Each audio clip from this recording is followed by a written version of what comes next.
Adams Oshiomhole, welcome to Hard Copy. Thank you very much, Magwe. Well, congratulations to you at your recent victory at the polls. Thank you very much. I will thank God. It's one congratulation, though, that hasn't come from the opposition. The main opposition, the People's Democratic Party, they accuse you of having obtained your victory through fraudulent means. They think you have stolen the victory, and they've gone to the tribunal to challenge it. But how do you respond to, the accusation of theft? Well, I think Nigerians have spoken loud and clear. When you look at the margin of defeat, President Buhari won almost 4 million more votes than Alhaji Atiku Abubakar. And because they have come from a tradition of vote rigging and of writing results and arrogantly tell people who are affected to go to court.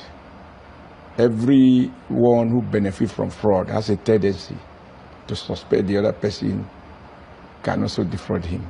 I think the elections were so clear. When by talking about criteria, you look at it, I believe that the elections were free and fair. If we have lost some area, we thought we could get more votes, and you take everything holistically, look at what has happened at the governorship level and at the National Assembly level. Only one who is blind by inordinate ambition and who won't readily respect the wish of Nigerians can use the word stolen. When you look at the reports of violence that showed this election, it was less than perfect. Even you had cause to rave when INEC postponed the election. First and foremost, you were very unhappy and you called for the resignation of the INEC chairman. Shortly after, 1 week after when the elections were held, they were still not perfect. And some people have said that in the manner in which even security agencies were deployed in these elections called to question the sincerity of the APC in terms of free, fair and transparent elections. This partly reflects the bias of a section of the media, sometimes including the channel.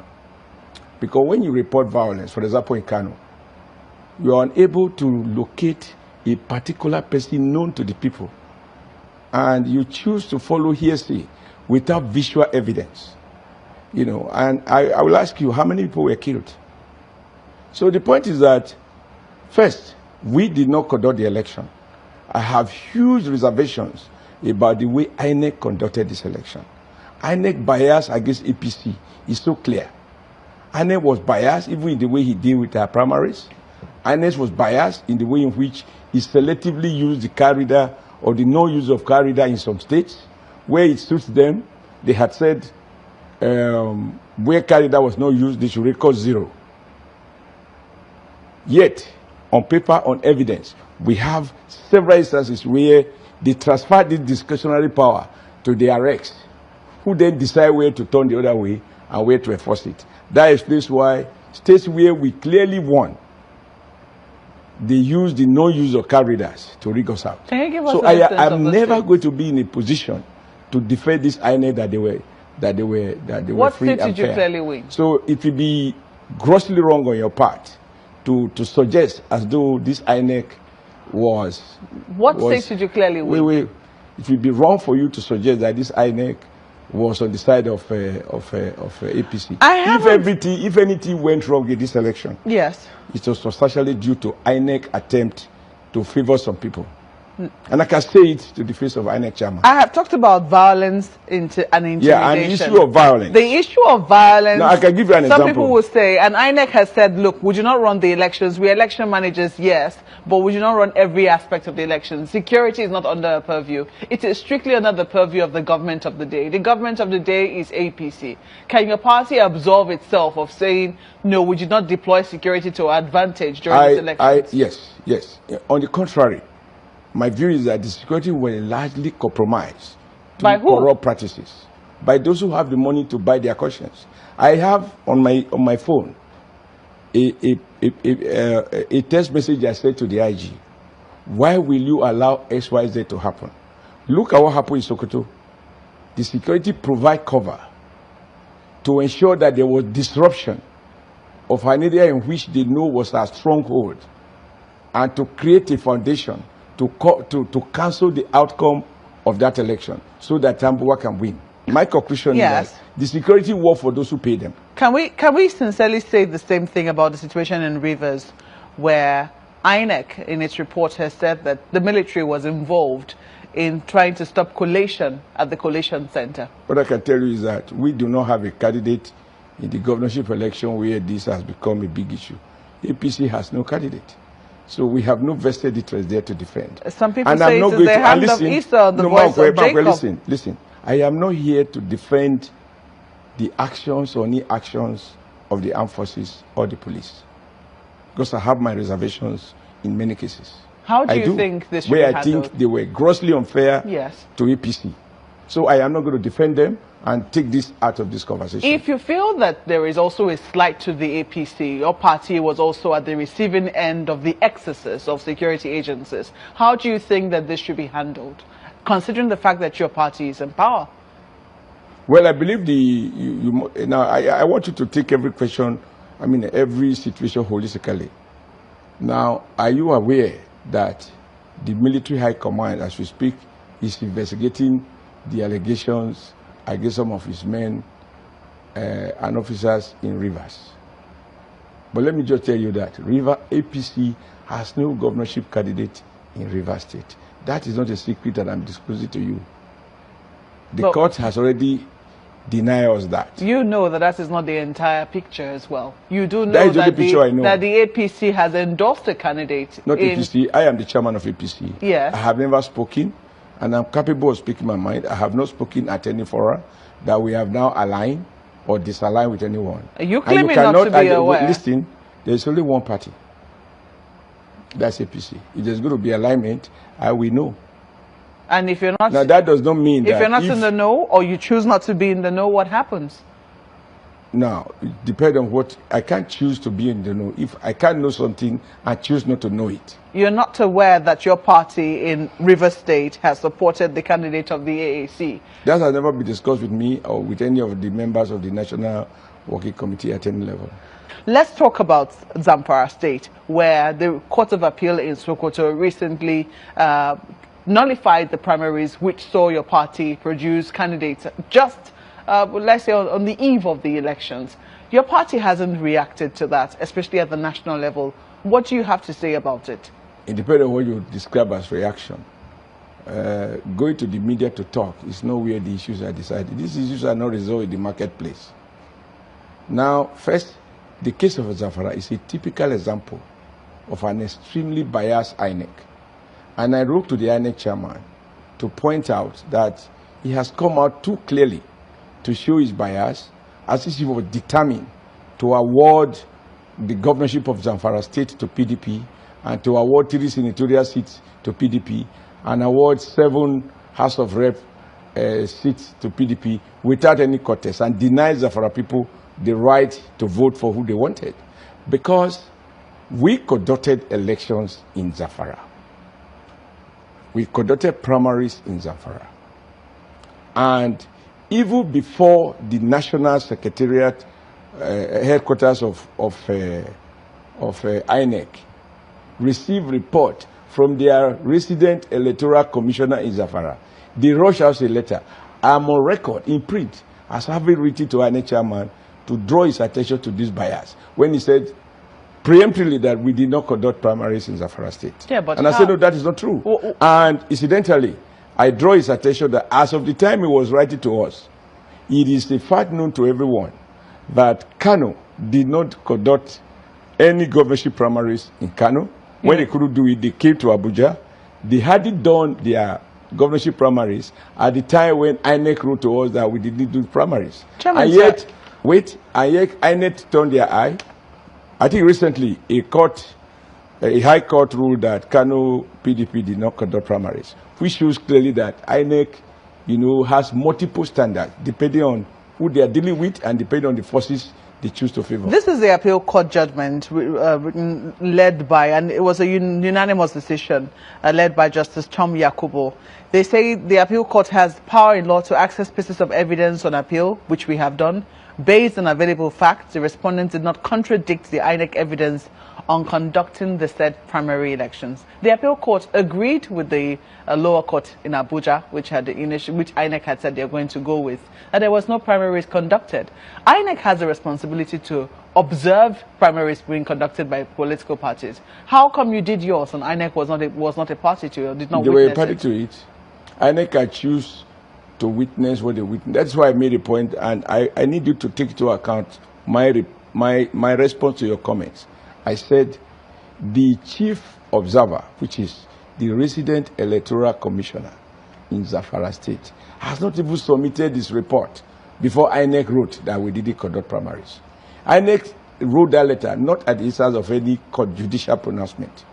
Now, as for the findings of the Sokoto division of the Court of Appeal, that is their findings, but they do not have the last word.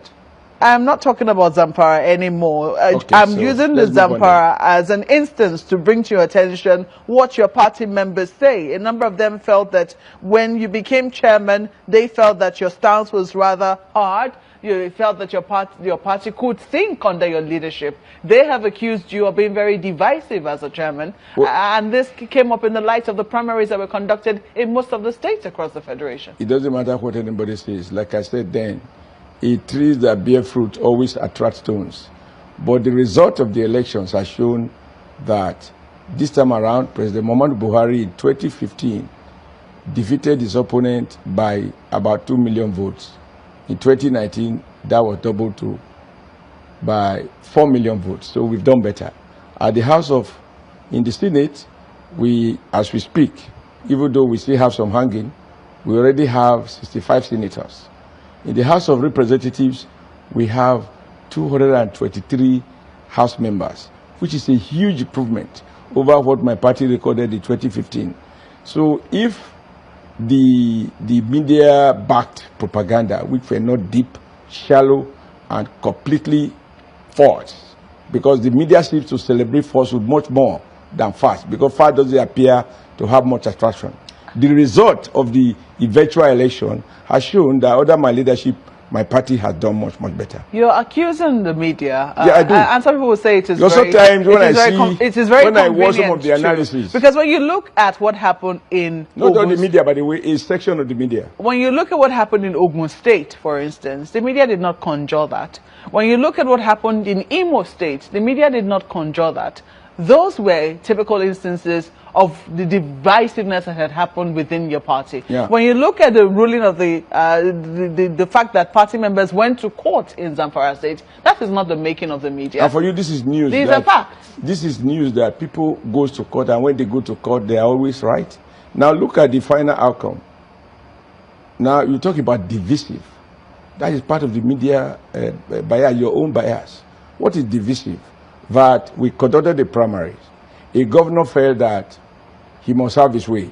The outcome of the primaries did not favor the governor.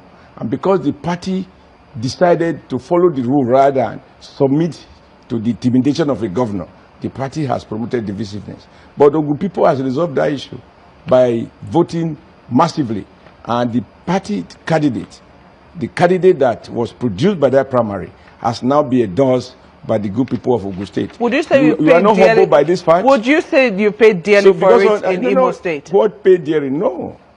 Now, why you talk of paid dearly? Why don't you acknowledge that we have handsomely been rewarded in Ogun State? Some of your party members are accused of bad sportsmanship. It's all about accusation, right? Yes, they're introducing into the mix a dimension lawyers say could endanger our democracy. They're going to court in the middle of collation, stopping collation, and, in some instances, it's halting the process, so to speak. Some people think that's a dangerous precedent being set by members of your party. The courts are part of the system. And we have agreed as a people to submit to the rule of law. So if anyone, and it doesn't need a party resolution, because don't forget that, yes, the party produced the candidate. And a candidate can decide with or without the party's backing to go to court if he feels that something has gone wrong.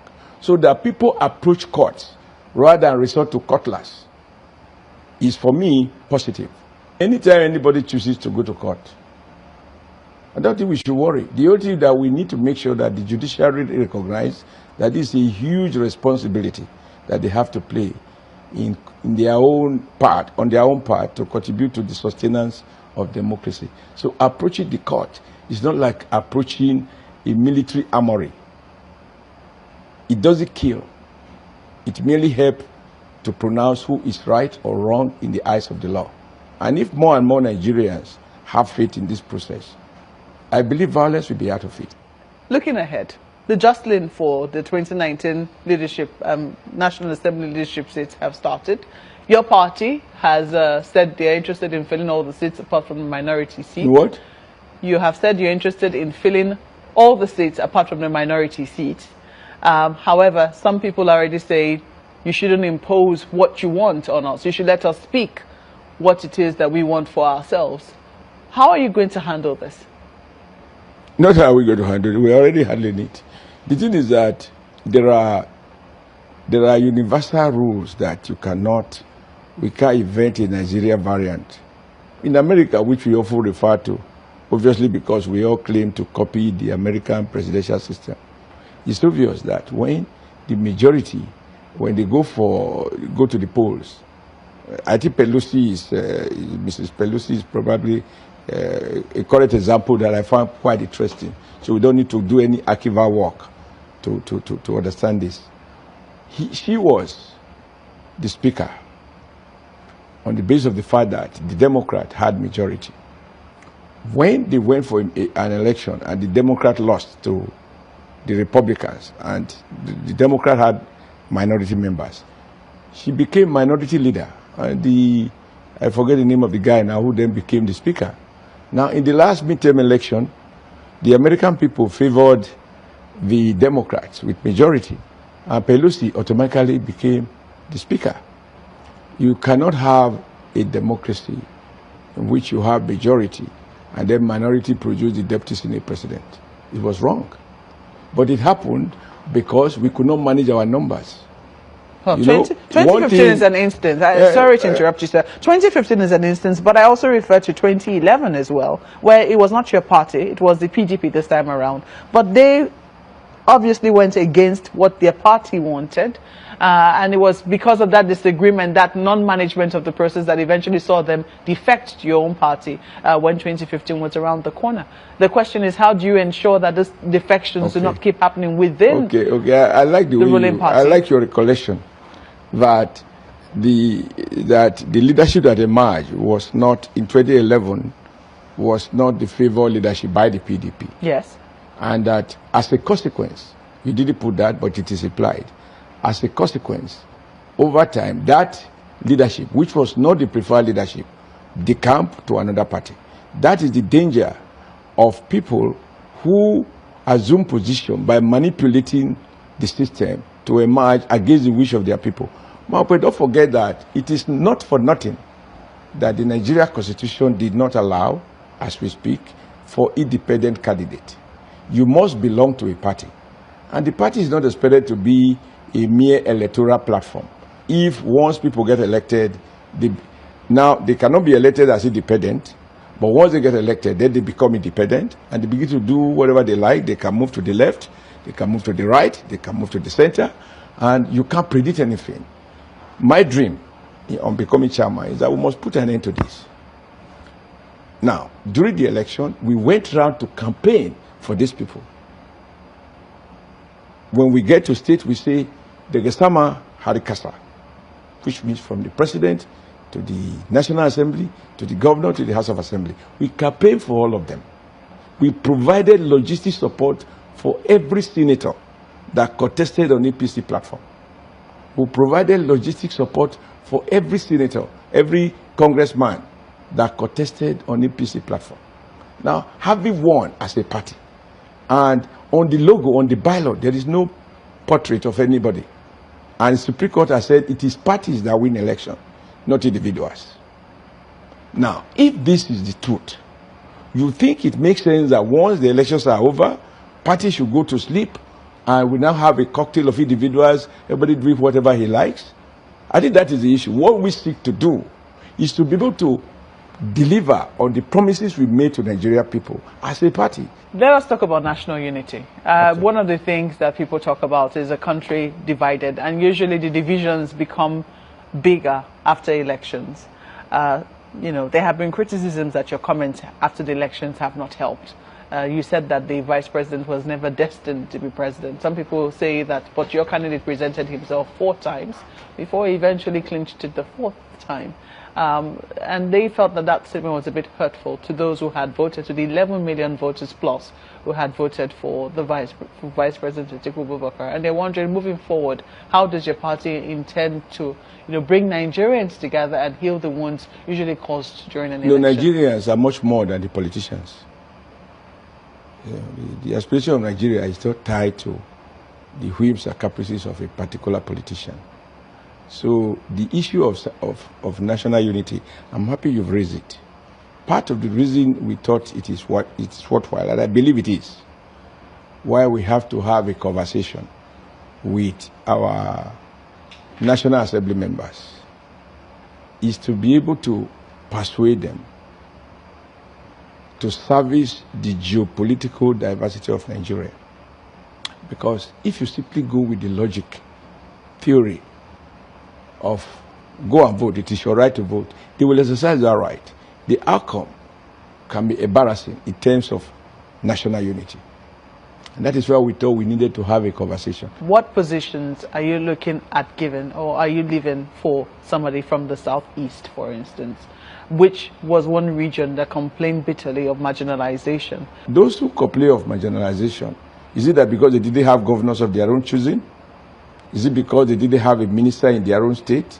No, Chairman, you're selectively answering this question. When it suits you, you answer, you're talking about how you're meeting with your members. But when, I talk about a specific region which has constantly complained of being marginalized. Every Nigeria is complaining. Yes, perhaps so, but some louder than others. When people twist facts, those who complain that you choose to listen to, and you downplay those who celebrate it. I have received a lot of commendation for the initiative of the party, but try to engage members of the National Assembly and engage the executive and bring the two together to discuss questions of having now won, how do we manage our huge majority? That is what some people choose to now say. Oshiomhole says, do I look like someone who can appoint and impose somebody on the Senate, even if I wish to? Is it by reference to my size, by reference to a study I have? What do I have? So all I have is the power to persuade, the power to negotiate, and the power to point out what might go wrong if we do not talk together, so that we have a process that in the course of electing leadership, we do not run into crisis. So all I can tell you straight to your question is that each of the 6 geopolitical zones will have a principal officer in the Senate, and they will have a principal officer in the House of Rep. What that principal officer will be has not been resolved. We are currently discussing the zoning.